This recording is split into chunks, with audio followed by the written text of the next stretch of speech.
नमस्कार मित्रों, माघ मास महात्म की कथा के 16वें अध्याय में मैं आचार्य वसुधा आप सभी का हार्दिक अभिनंदन करती हूँ।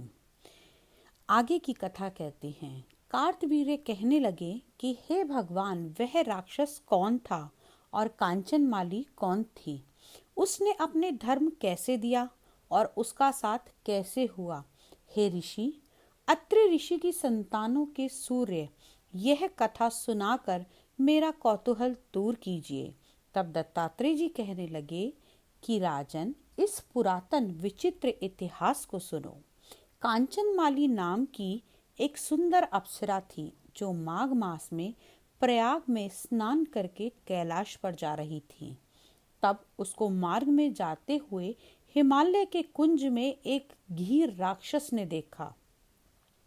उस सोने जैसे तेज वाली, सुंदर कटी वाली, बड़े बड़े नेत्रों वाली, चंद्रमुखी सुंदर केश और पीन पयोधर वाली सुंदर अप्सरा को देखकर उस राक्षस ने कहा, हे सुंदरी कमल नयनी, तुम कौन हो और कहाँ से आ रही हो?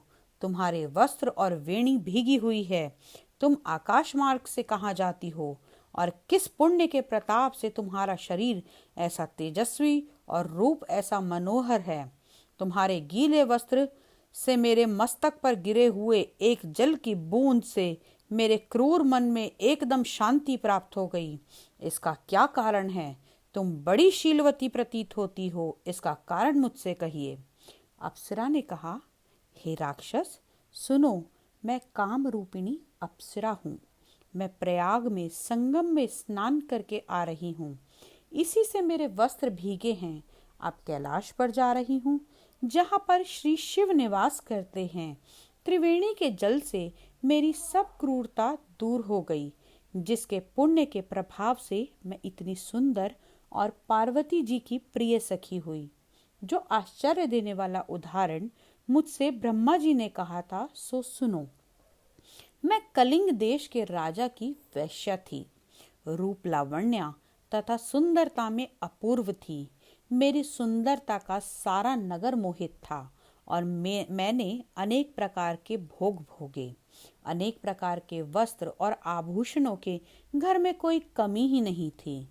कामी पुरुष आपस में स्पर्धा ही से मृत्यु को प्राप्त हो गए। इस तरह उस नगर में बड़ी सुंदरता से यौवन से व्यतीत करती हुई मैं वृद्धावस्था को प्राप्त हो गई। तब मेरे मन में विचार उत्पन्न हुआ कि मैंने अपनी सारी आयु पापों में व्यतीत कर दी।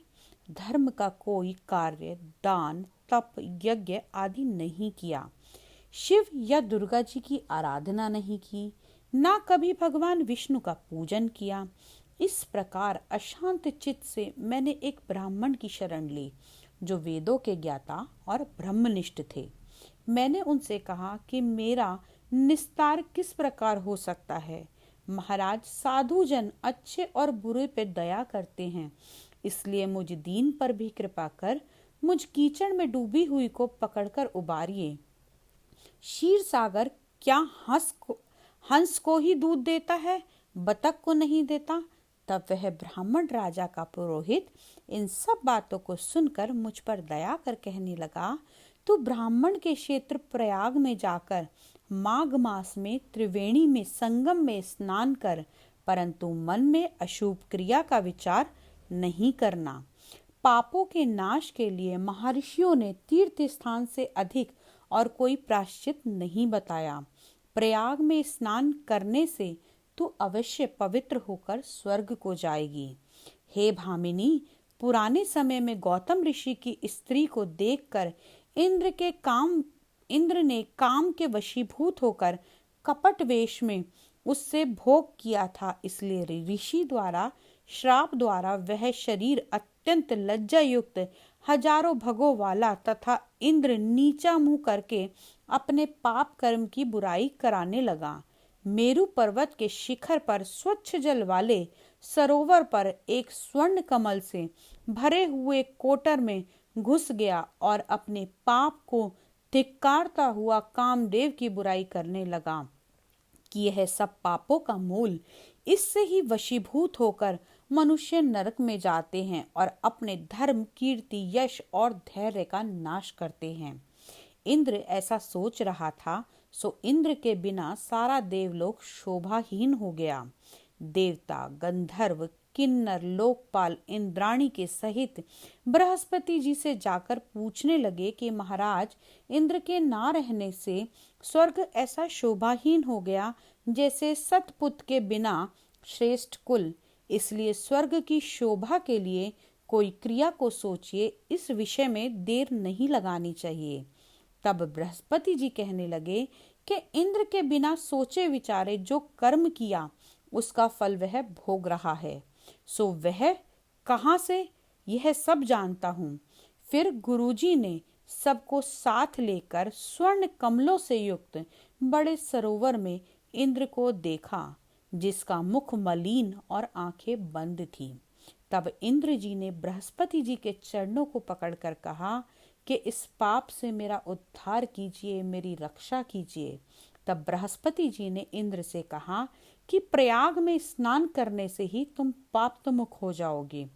तब इंद्र सहित सबने ही प्रयाग में संगम में जाकर स्नान किया और त्रिवेणी स्नान से इंद्र पाप मुक्त हो गए।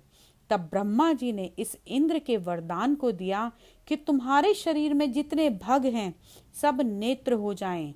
तब इंद्र ब्राह्मण के वर से 1000 नेत्रों से सुशोभित हुआ, जैसे मानसरोवर के कमल शोभायमान होते हैं। तो आज की कथा में हमने इतना ही जाना। अगली कथा में यानी कि 17वें अध्याय में आपसे फिर मिलेंगे, आगे की कथा का वर्णन करेंगे। तब तक के लिए हरे कृष्ण कृष्ण कृष्ण हरे हरे, हरे राम राम राम हरे हरे। जय श्री कृष्णा मित्रों।